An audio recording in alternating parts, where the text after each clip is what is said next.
Olá, tudo bem? Seja muito bem-vindo a mais uma aula do nosso curso de Introdução ao Estudo do Direito. Hoje nós vamos continuar ainda na nossa aula 7, mas agora vamos falar sobre direito subjetivo, objetivo e potestativo na parte 2.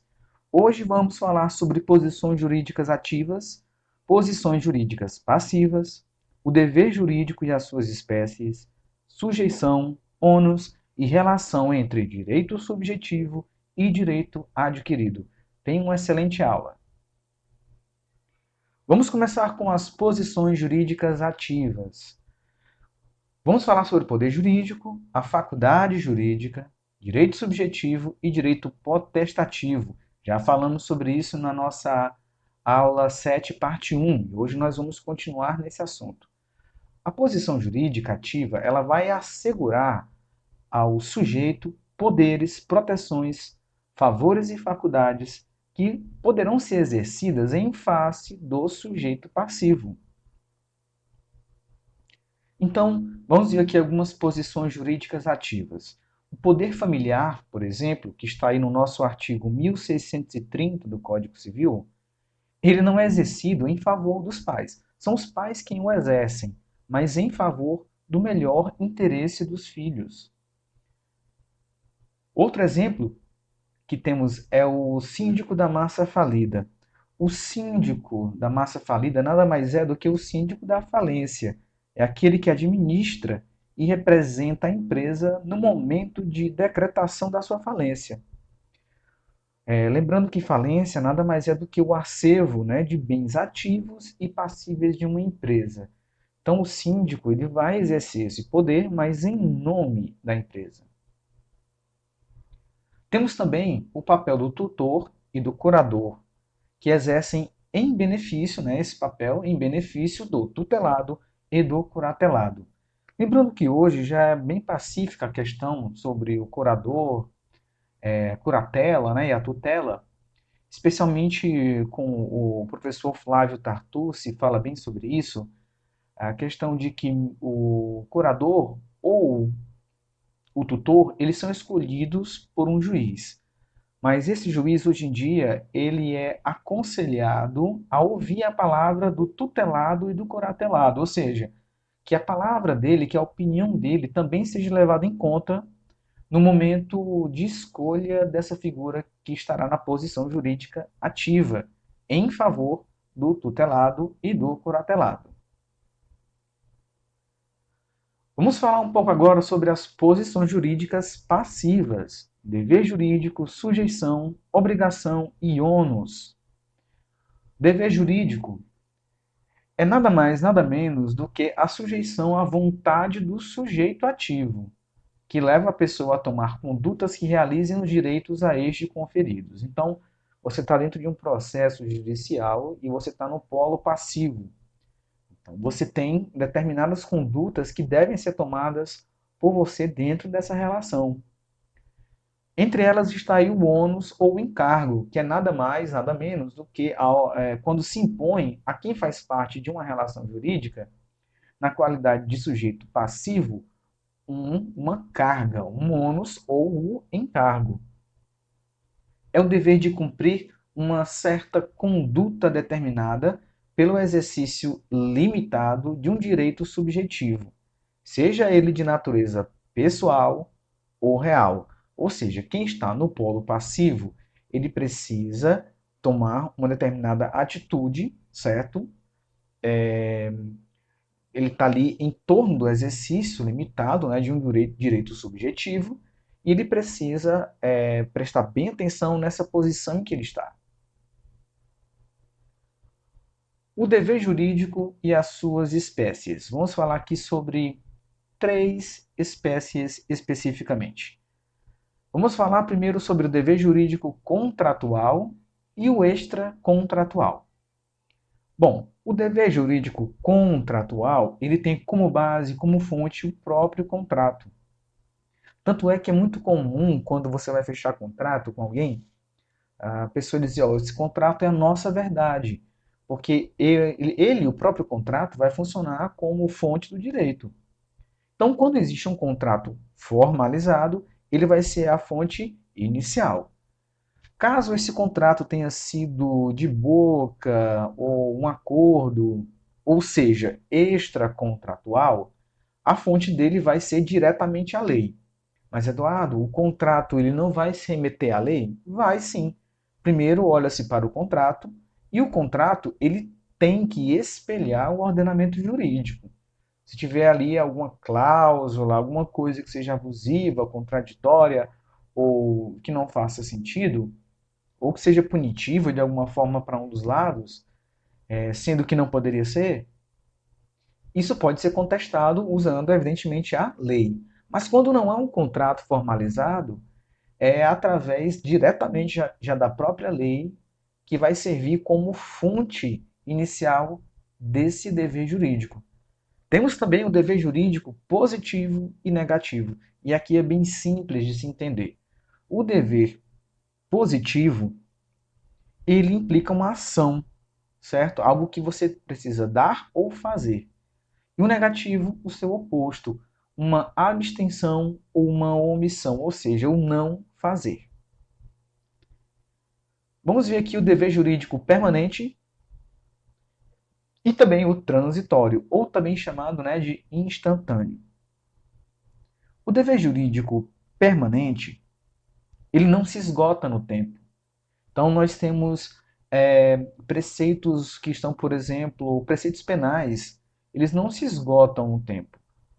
Ou seja, eles precisam ser seguidos não apenas uma vez, mas eles precisam ser seguidos sempre.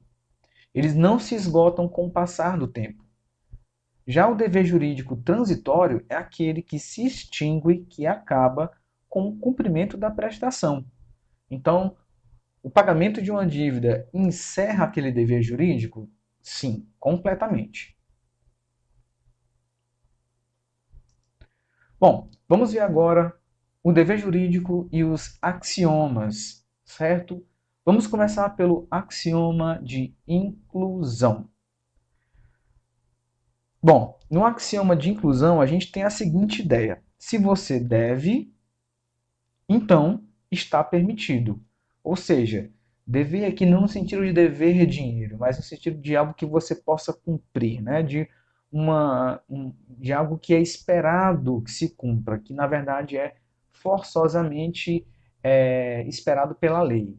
Então, é a teoria do direito de cumprir o próprio dever. Se a lei determina que você deve votar, então é permitido que você o faça.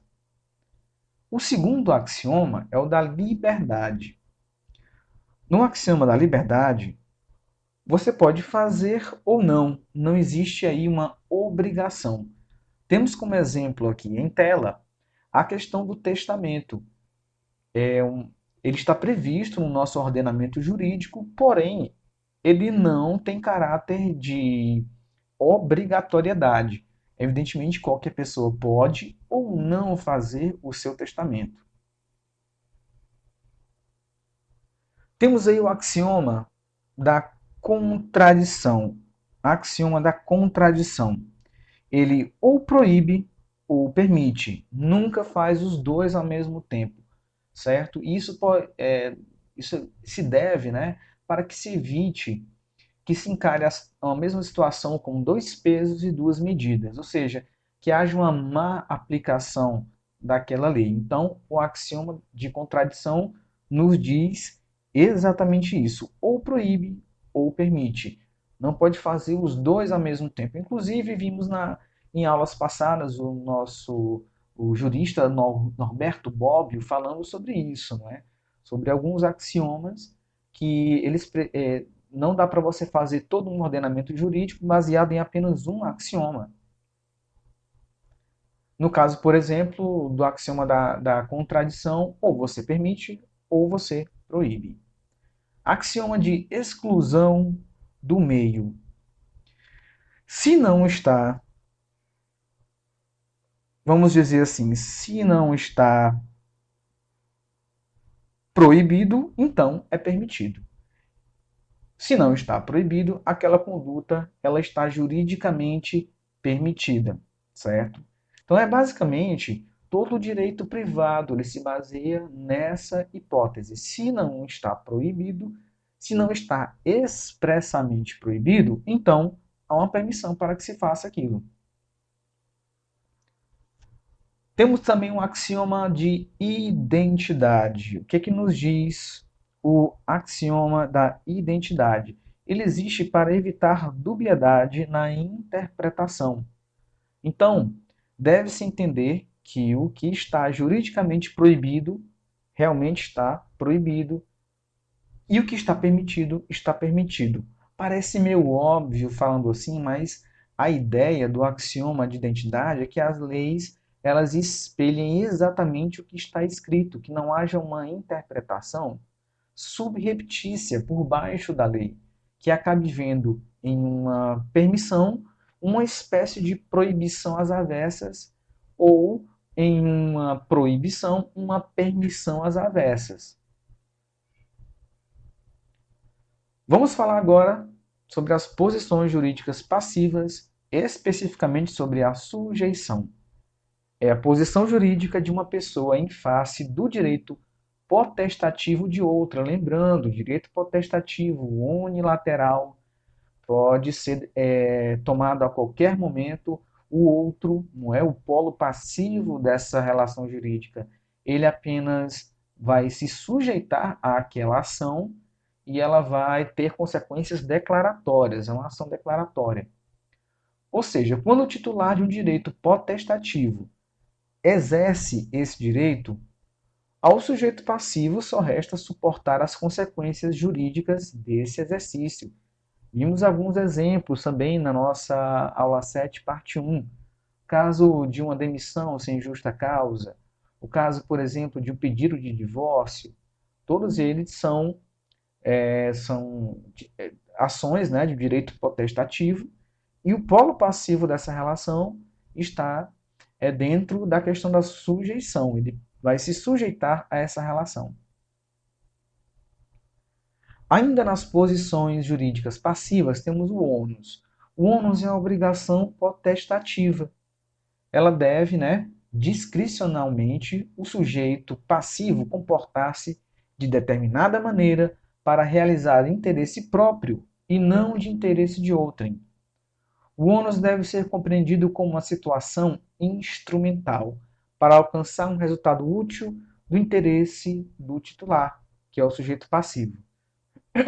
Então, o ônus é dentro, evidentemente, do direito privado, do Código Civil, fica mais simples a gente compreender, não é aquilo que o sujeito passivo vai fazer para si, ele vai fazer para o outro, certo? Então, vamos voltar ao exemplo de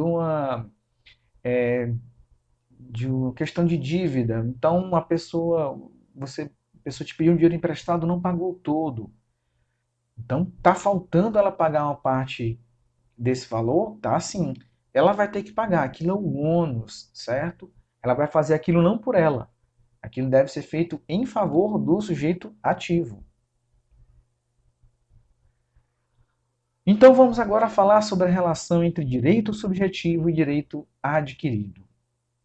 A segurança jurídica é um valor fundante e a justiça é um valor fundado.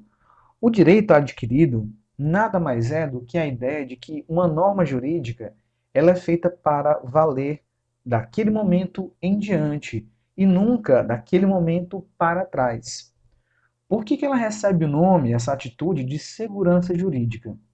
Você já imaginou se, por exemplo, no dia 1º de janeiro surgisse uma lei que, ao invés de regulamentar os fatos dali para frente, tentasse regulamentar os fatos dali para trás? Vamos imaginar uma situação totalmente hipotética e absurda apenas como exemplo. Vamos imaginar que no dia 1º de janeiro entrou em vigor uma lei que vai prender pessoas que jogam lixo na rua. Prender, vai para a cadeia. E aí acontece o quê? Essa lei ela vai começar a valer dali para trás e não para frente. Então já pensou o Estado tendo que correr atrás de formas de ver cada uma das pessoas que jogaram lixo na rua para prender cada uma delas? Evidentemente é uma situação absurda e isso jamais vai acontecer. Isso gera uma insegurança jurídica, porque como assim uma lei que apareceu esse ano vai regulamentar coisas que estão para trás. Né? E se tiver duas leis conflitantes, isso vai dar muito problema. Então, em nome da segurança jurídica, as leis elas vão valer daquele momento da sua vigência para frente. Eduardo, existe a possibilidade de uma lei ela também exercer a sua vigência para trás? Existe, mas são casos específicos e são super exceções. Então, como a gente sabe que as relações humanas são conflitivas por natureza, tem normas que não vão apenas harmonizar, mas vão garantir estabilidade, ou seja, não é mais uma questão de tentar entrar em consenso, é uma questão de estabelecer uma regra que valha de forma concreta e direta. Então, a segurança jurídica nos diz que a lei, a norma, né, ela vale para o futuro e não para o passado. O direito adquirido, ele possui como pressuposto a ideia de que uma norma jurídica deve ser criada para o futuro, não para o passado. A gente pode ver isso no artigo 5º da Constituição, no inciso 36. Ainda sobre a relação entre direito subjetivo e direito adquirido. O direito adquirido, ele pode ser material ou imaterial.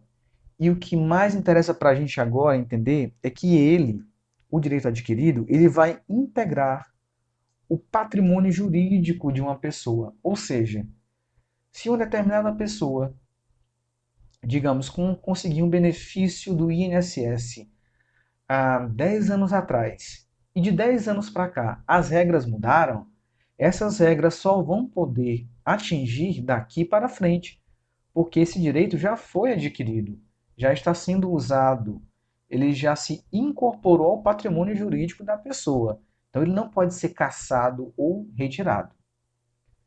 Aí, então vamos lá. A aquisição de um direito ela decorre da vinculação do seu titular a um direito por um fato determinado em lei já realizado. Ou seja, não existe nada de legal, de ilegal nessa situação que eu falei sobre o benefício do INSS. Se na época existia uma lei que permitia com que aquela pessoa tivesse acesso ao benefício, então era legal. O direito está adquirido, está incorporado ao patrimônio e nenhuma lei pode retroagir, voltar no tempo para retirar esse direito, que era legal à época. O direito adquirido, ele se configura então como uma situação jurídica já resguardada pelo ordenamento, porque já ingressou no patrimônio do seu titular. Vamos falar também um pouco agora sobre, ainda mais, um pouco mais sobre essa relação entre direito subjetivo e direito adquirido. Especialmente quanto à categoria de expectativa de direito. Se um direito adquirido é algo que já se incorporou ao patrimônio jurídico, a expectativa é algo que é jogado para o futuro, é apenas uma potencialidade, também chamado de direito in fieri. Ou seja, a aquisição do direito ele vai depender do implemento de um evento futuro, ou seja, uma condição. Então, é uma situação que ocorre muito comum quando alguém passa em um concurso público e aquele concurso público dá um tempo de 1 ou 2 anos através do edital, dizendo que vai chamar todos. E aí acontece que se passa 1 ano, 2 anos, e as pessoas não são chamadas. Então elas vão procurar a justiça para que o Estado, o município, enfim, a União, chamem aquelas pessoas que passaram no concurso. Elas estão esperando, é uma expectativa que elas têm. No entanto, como isso tem a ver com direitos futuros, é apenas uma expectativa. Ela pode se concretizar ou não, por algum motivo específico. Essas pessoas que passaram no concurso podem não ser chamadas, podem não ser efetivadas. Bom, os direitos adquiridos em face da retroatividade ou irretroatividade das leis. Vamos falar sobre os dois porque isso aqui é muito importante. Perdão. Retroatividade é quando a lei que está em vigência hoje, ela pode ir para trás e pode exercer os seus efeitos em coisas lá do passado. Irretroatividade é quando ela não pode fazer isso. Mas, Eduardo, você falou que não pode. A regra é não retroagir. No entanto, há exceções.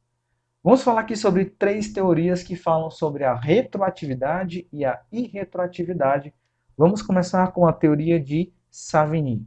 Savigny é esse teórico do direito, e ele fala para a gente aqui 2 coisas super importantes. Ele vai dizer que essa questão da retroatividade e retroatividade, ela vai se dividir em 2 classes de normas jurídicas.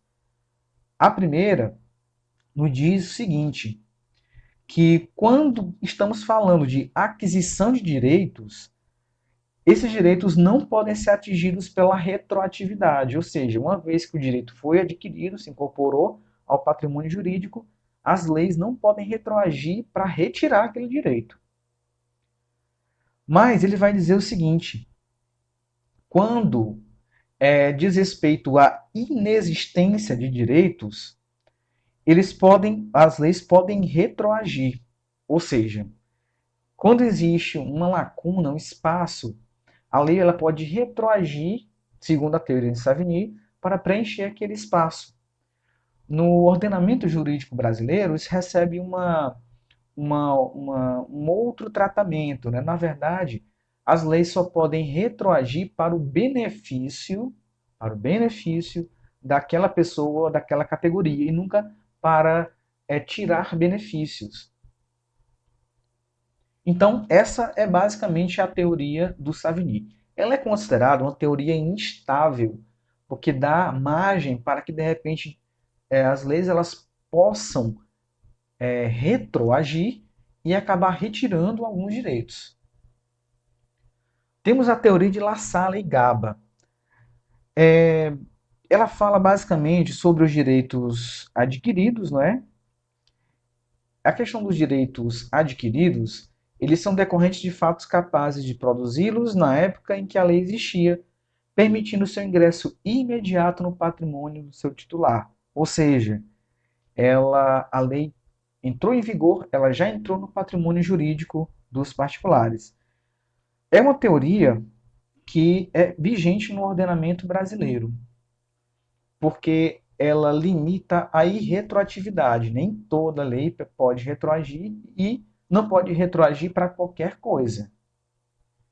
A teoria do Bonecase, que é essa nossa próxima teoria, é exatamente um copia e cola do artigo 6º da LINDB, Lei de Introdução ao Direito Brasileiro, e também do artigo 2035 do Código Civil.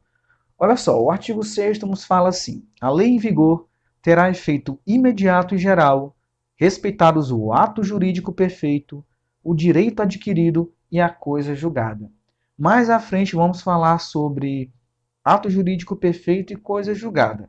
Vamos focar primeiro no direito adquirido. Então é basicamente o que nos diz aqui. Quando estão presentes esses 3 elementos, nós temos a segurança jurídica. A teoria do Paul-Roubier vai nos dizer o seguinte.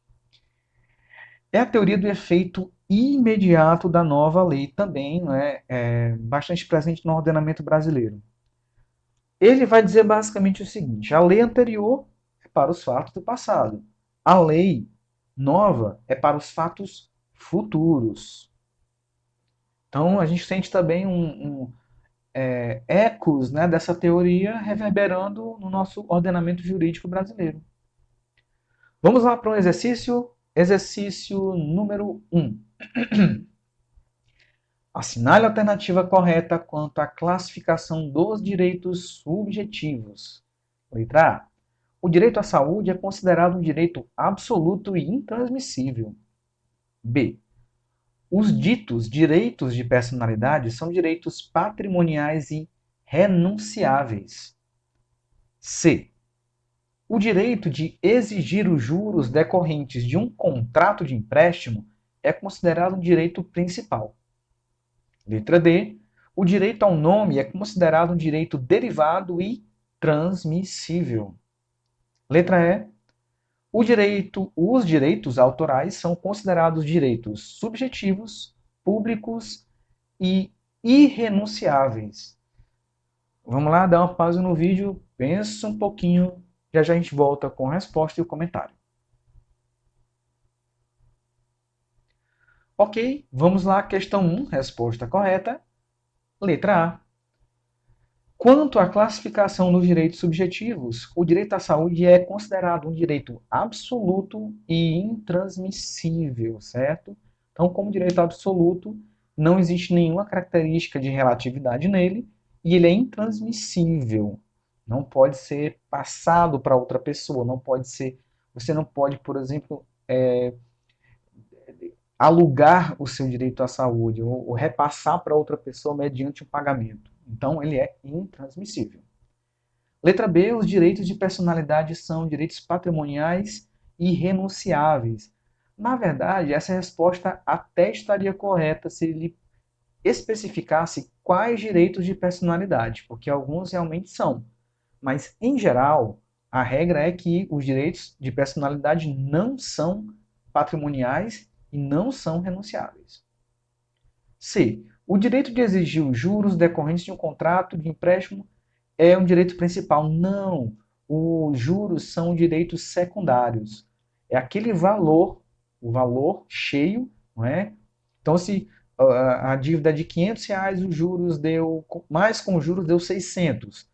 O principal é 500 e os juros de 100 é um direito secundário. Letra D. O direito ao nome é considerado um direito derivado e transmissível? Não, ele é um direito originário e intransmissível. Você não pode transmitir de forma alguma. Claro que alguns direitos de personalidade, como a gente falou, eles são até renunciáveis, mas não transmissíveis. Letra E. Os direitos autorais são considerados direitos subjetivos, públicos e irrenunciáveis. Não, os direitos autorais, eles podem ser renunciáveis, eles podem ser repassados para outra pessoa. Então, vamos à questão número 2.